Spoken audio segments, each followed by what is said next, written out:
జాజికాయ అన్నారు కదా, సో అది అరగదీసి ఒక పౌడర్లా చేసి అంటే అది కంటిన్యూస్ గా ప్రాసెస్ అనేది ఎంతకాలం వాడాలి అంటారు?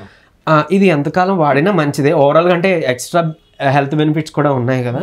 ఏదైనా ఒక మండలా యూజువల్లీ ఆయుర్వేదిక్ ఒక మండల ఫాలో అయితే మన బాడీ సిస్టమ్ సెట్ అయిపోతుందంట. 41 రోజులు చేయండి, లేదా అట్లీస్ట్ ఒక 21 రోజులు చేయండి.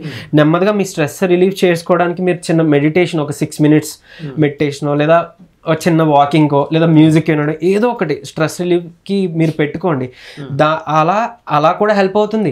సన్లైట్ ఎక్స్పోజర్ అని చెప్పాను కదా సార్, ఈవెన్ ఫుడ్ నేను చెప్పిన ఐటమ్స్ కానీ. సో అంటే సాత్వికమైన ఫుడ్ తీసుకుంటే మనకి చక్కగా నిద్ర పడుతుంది సార్. తిన్న తర్వాత ఒక 10 నిమిషాలు ఇంట్లో తిరిగినా అది మంచి ఎఫెక్టివ్గా మీ షుగర్ లెవెల్స్ని కంట్రోల్ చేస్తుంది, స్ట్రెస్ రిలీఫ్ చేస్తుంది, మీకు కొంచెం చక్కగా నిద్ర పడడానికి హెల్ప్ చేస్తుంది. ఈ చిన్న చిన్న టిప్స్ మనం ఫాలో అయితే చాలు. అంటే ఏదో ఒక మెడికేషన్ వాడి దానికి ఎడిక్ట్ అయిపోయి అవి మళ్ళీ మనకి ఏమైనా సైడ్ ఎఫెక్ట్స్ వస్తాయని భయపడే కన్నా, లేదా ఏవైతే ఇప్పుడు ఈ నార్కోటిక్ డ్రగ్స్ ఉన్నాయో దానివల్ల వచ్చే సైడ్ ఎఫెక్ట్ ఒక diabetes, actually one of the cause. So మళ్ళీ అటు వెళ్ళిపోయే కన్నా మనం న్యాచురల్గా దీన్ని ఫాలో అవడం చాలా ఉత్తమం సార్. డాక్టర్ గారు, ఇప్పుడు యాక్చువల్గా సాత్వికమైన ఆహారం తీసుకుంటే నిద్ర బాగా పడుతుంది అని అన్నారు కదండి. అంటే సాత్వికమైన ఆహారం కాకుండా ఎలాంటి ఫుడ్ తీసుకుంటే, అంటే సాత్వికమైన ఆహారం అంటే ఏంటి, సాత్వికం కానిది ఏంటి, అది అంటే మన వ్యూవర్స్కి ఈజీగా అర్థమయ్యేటట్టు. సో మన ఫుడ్లో అంటే 3 భాగాలుగా విభజించారు, సాత్వికం, రాజసిక, తామసిక ఫుడ్ అని. సో మీరు గమనించుకొని ఉంటే కొన్ని ఫెస్టివల్ టైంలో కానీ, లేదా పూజ టైంలో కానీ వెల్లుల్లిపాయ తినొద్దు, ఉల్లిపాయ తినొద్దు అని చెప్తుంటారు. యూజువల్ చూసారా, అది ఎందుకు అని అంటే యూజువల్ అది చాలా స్టిమ్యులెంట్, నర్వ్ స్టిమ్యులెంట్ ఇది అంటారు. సో అలాంటి ఫుడ్, తర్వాత ఎక్కువ స్పైస్, కారాలు, లేకపోతే ఇప్పుడు ఉన్న జంక్ ఫుడ్, ఇవన్నీ తీసుకోవడం వల్ల కొన్ని ఏమో పిత్త దోషాన్ని పెంచే ఫుడ్ ఉంటాయి, కొన్ని మనకి స్టిమ్యులెంట్స్గా ఉంటాయి అనమాట. యూజువల్లీ ఇరిటేషన్, అంటే కాఫీ, టీ కూడా ఆ కాఫీకి చెందినవి యూజువల్లీ. సో అలాంటివి కూడా ఏంటంటే మనం ఏదో ఎనర్జీ బూస్ట్గా ఉందని అనుకుంటాం, కానీ అల్టిమేట్గా కొంత సమయం తర్వాత ఒక తెలియని చిన్న ఇరిటేషన్ వస్తుంది. అంటే అది అలవాటు ఉన్న వాళ్ళకి మీరు గమనించి ఉంటారు. సో ఈ ఫుడ్స్ అన్ని ఏవైతే కొన్ని తినకూడదని ఎందుకు పెట్టారని అంటే మన హెల్త్ మీదే కాకుండా యూజువల్లీ మన బాడీలో ఎనర్జీ లెవెల్స్, మన హార్మోన్ రిలీజెస్ మీద, మన మూడ్, ఎమోషన్స్ మీద చాలా ఎఫెక్ట్ చూపిస్తాయి. సో ఈ ఫ్రెష్ ఫ్రూట్స్, అంటే నేచర్కి, ప్రకృతికి మనం ఎప్పుడు దగ్గరగా ఉన్నామో ఆటోమేటిక్గా మనకి న్యాచురల్గా జరిగే సైకిల్ అంతా కూడా మనకి న్యాచురల్గా జరిగిపోతుంది అనమాట. అందుకని ఈ సాత్వికమైన ఫుడ్ అని అంటే వెజిటేబుల్స్, ఫ్రూట్స్, చక్కగా మంచి ఫైబర్ ఉన్న కంటెంట్, మంచి వాటర్ కంటెంట్ ఉన్న పళ్ళు కానీ, కీరా దోసకాయలు, ఇవన్నీ తీసుకుంటే చక్కగా మనకి ఒకటి కూలింగ్ ఎఫెక్ట్ వస్తుంది, కామింగ్ ఎఫెక్ట్ వస్తుంది. మన బాడీలో మనకి ఏదైతే మూడ్, అంటే మన పొట్ట హెల్త్ మీద మన ఎమోషన్ కి చాలా లింక్ ఉంటుంది సార్. ఇప్పుడు చూడండి, ఒకవేళ ఏదైనా కారం, స్పైస్ తీసుకున్నారనుకోండి, మీకు తెలియని ఒక ఇరిటేషన్ వస్తుంది. మీరు ఏదో అంటే మీకు నచ్చే ఫుడ్ ఏదో తీసుకొని ఎంజాయ్ చేస్తుంటే మీరు ఒక కామ్ స్టేట్ లోకి వెళ్ళిపోతుంటారు. సో ఇలా ఫుడ్కి దీనికి కూడా చాలా ఎఫెక్ట్ ఉంది. అండ్ ఈవెన్ ఇప్పుడు గ్యాస్ట్రైటిస్ ఉందనుకోండి, ఎక్కువ ఈ పిత్త కంటెంట్ ఉన్న ఫుడ్ ఎక్కువ ఏమైనా తీసుకున్నా, స్పైసెస్ తీసుకున్నా, వాళ్ళకి ఆ టైంలో నిద్ర పట్టదు, లేదంటే ఏదైనా ఇండైజెషన్ ప్రాబ్లమ్స్ అవన్నీ వస్తుంటాయి. ఇదివరకంటే మన నాన్నమ్మలు అది చెప్పేవారు, చక్కగా కడుపు నొప్పి వచ్చిందంటే ఒక మెంతులు వేసుకో అని చెప్పారు, చక్కగా 5 నిమిషాలు మిరాకిల్గా తగ్గిపోయేది. ఇప్పుడు అలా కాదు, వెళ్తున్నారు ఫార్మసీ దగ్గర ఒక యాంటాసిడ్ కొనుక్కుంటున్నాం, తెచ్చుకుంటున్నాం, పరగడుపున వేసుకుంటున్నాం, మన పొట్టలో ఉండే మంచి బ్యాక్టీరియాని మనమే చంపేసుకుంటున్నాం. అవునండి.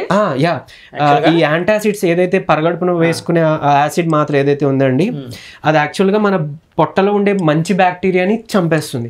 పొట్టలో ఉండే మంచి బ్యాక్టీరియా చచ్చిపోతే మన ఇమ్యూనిటీ దెబ్బతింటుంది, రోగ నిరోధక శక్తి దెబ్బతింటుంది, అలానే డైజెషన్ కూడా సరిగ్గా జరగదు. సో దానివల్ల మళ్ళీ ఇప్పుడు కాన్స్టిపేషన్, అంటే కొంతమందికి మలబద్ధకం ఉంటుంది, కొంతమందికి ఉబ్బసం, బ్లోటింగ్ ఉంటుంది, ఇండైజెషన్, సరిగ్గా అరుగుదల ఉండదు. ఇవన్నిటికి మళ్ళీ మన పొట్టలో ఉండే బ్యాక్టీరియా చాలా ఉపయోగకరం అనమాట, గుడ్ బ్యాక్టీరియా, దాన్ని మనం చంపేస్తున్నాం. సరే, దీన్ని మళ్ళీ పెంపొందించుకోవాలంటే మనం చక్కగా ఒక పుల్లటి పెరుగు తీసుకోవచ్చు, లేకపోతే ఈ ప్రోబయోటిక్ ఫుడ్ అంటాం కదా, యోగట్, సో ఇవి తీసుకోవచ్చు. మనకి యూజువల్లీ ఏం చెప్తారంటే మెడికల్ టైంలో గట్ అనేది సెకండ్ బ్రెయిన్ అంటాం. ఓకే. సో మీరు గమనించుకుంటే ఎప్పుడైనా మీరు యాంగ్రీగా, అంటే కోపంగా ఉన్నారు, లేదా సాడ్గా ఉన్నారంటే మనం ఊహించుకునేది మన బ్రెయిన్లో ఏదో జరుగుతుందని ఊహించుకున్నాం, కానీ ఒకసారి అబ్జర్వ్ చేస్తే మీ పొట్ట మీద పడుతుంది, మీకు ఆకలి అనిపించదు, ఏడుపు వచ్చినప్పుడు తినాలి అని అంటే ఒకవేళ అంటే మన బాడీ దాన్ని సహకరించదేమో, మన పొట్టలో ఏదో తెలియని ఒక వైబ్రేషన్ వచ్చినట్టు అనిపిస్తుంది, చూసారు. సో పొట్ట మీద మన ఎమోషన్కి అంత బాగా ఎఫెక్ట్ ఉంటుంది సార్. ఈ యాంగ్రీ అంటే కోపం అవ్వచ్చు, మీ ఇరిటేషన్, బాధ, స్ట్రెస్, ఇవన్నీ మన పొట్ట మీద పడతాయి. సో గట్ హెల్త్ బాగుంటే ఓవరాల్ బాడీ హెల్త్ అంతా బాగుంటుంది అనమాట. సో దానికోసం అని చెప్పి సెకండ్ బ్రెయిన్ అంటారండి, సెకండ్ బ్రెయిన్ అంటారు.